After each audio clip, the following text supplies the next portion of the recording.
3 रहस्यमयी हवेली। हर हवेली की दीवारें एक रहस्य छुपाती है, लेकिन कुछ रहस्य ऐसे होते हैं जिन्हें खोलना जिंदगी और मौत दोनों से खेलना है। स्वागत है भूल भुलैया 3 में, जहां सच और आत्मा की जंग हवेली के अंधेरों में छुपी है। उत्तर भारत के कस्बे भानगढ़पुर से गांव के बाहर एक बहुत बड़ी हवेली खड़ी है, टूटी हुई, जर्जर और रहस्यमयी। लोग उसे विद्या हवेली कहते हैं। कहा जाता है कि 200 साल पहले वहां विद्या नाम की राजकुमारी रहती थी। वह बेहद सुंदर थी, लेकिन उसके जीवन में अंधेरा उस दिन छा गया जब उसकी शादी की रात उसे धोखा मिला। लोगों का मानना है कि विद्या ने आत्महत्या कर ली, पर असलियत कोई नहीं जान पाया। उस रात के बाद से हवेली वीरान हो गई। कभी पायल की आवाज, कभी चीख, कभी खून के धब्बे। हवेली की दीवारें आज भी रहस्य बयां करती हैं। कई साल बाद शहर से आए कुछ लोग हवेली के रहस्य को जानने पहुंचते हैं। डॉक्टर आदित्य एक प्रसिद्ध मनोवैज्ञानिक जो भूत प्रेत जैसी चीजों को केवल दिमाग का भ्रम मानते हैं। उनकी भतीजी रिया जो डरावनी कहानियों की दीवानी है, और उसका दोस्त संदीप जो हर वक्त मजाक करता रहता है। गांव के पंडित त्रिलोचन उन्हें रोकते हैं, कहते हैं मत जाइए, विद्या भी इस हवेली में है। वह जिंदा नहीं पर मरी भी नहीं।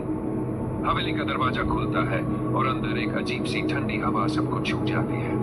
अंधेरे हॉल में टूटी हुई दीवारें, झूलता हुआ झूमर और सड़े हुए फूलों की गंध। अचानक दरवाजा अपने आप बंद हो जाता है। संदीप मजाक करता है, अब तो हम यही फंस गए, हॉरर फिल्म की तरह। दीवार पर टंगी विद्या की पेंटिंग हिलने लगती है और कानों में धीमी आवाज गूंजती है, कौन आया है मेरी हवेली में। रिया डर और उत्सुकता से टॉर्च लेकर कमरों में घूमती है। कभी खिड़की अपने आप खुल जाती है, कभी छत से लाल बर्फ की बूंदें टपकती है। संदीप कहता है, अरे ये तो पेंट है, भूत भी अब लोकल क्वालिटी इस्तेमाल कर रहे हैं। लेकिन तभी उसके पीछे लंबा काला साया लाल आंखों से घूरता खड़ा होता है। रिया चीख पड़ती है। आधी रात को हवेली के हॉल में झूमर अपने आप हिलता है। दीवार पर विद्या की परछाई उभरती है। वह गाती है, साजन मुझे क्यों छोड़ा तुमने, मैं अब भी इंतजार कर रही हूँ। तो आदित्य से वह हम कहते हैं। लेकिन अचानक रिया के हाथ पर खून के निशान उभर आते हैं। सब सन्न रह जाते हैं। पंडित त्रिलोचन बताते हैं, विद्या की आत्मा इसलिए भटक रही है क्योंकि उसकी शादी अधूरी रह गई थी। मरते वक्त उसने कसम खाई थी कि जब तक उसका अधूरा सुहाग पूरा नहीं होगा वह चैन से नहीं बैठेगी।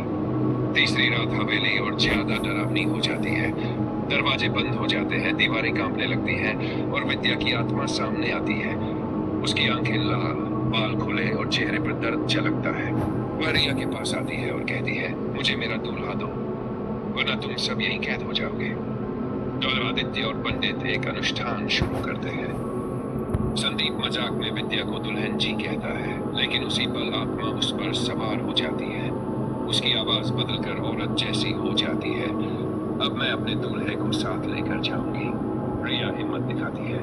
वह विद्या की पेंटिंग उठाकर आत्मा के सामने रखती है और कहती है, विद्या तुम्हें धोखा देने वाला कभी तुम्हारा था ही नहीं। तुम्हारा सच इस हवेली की दीवारों में कैद है। अब खुद को मुक्त करो। विद्या की आत्मा कांपने लगती है। उसकी लाल आंखें धीरे धीरे शांत हो जाती है। वह रोने लगती है और फिर गायब हो जाती है। हवेली में अंधेरा छन जाता है। सुबह की रोशनी हवेली में प्रवेश करती है। गांव वाले पहली बार बिना डर हवेली के आंगन में कदम रखते हैं। पंडित धीरे से कहते हैं, श्राप तो खत्म हुआ, पर भूल भुलैया के रास्ते आसान नहीं होते। कुछ रहस्य हमेशा अधूरे रह जाते हैं। और हवेली की दीवारों से धीमी सी हंसी गूंज उठती है। हा हा हा। समाप्त।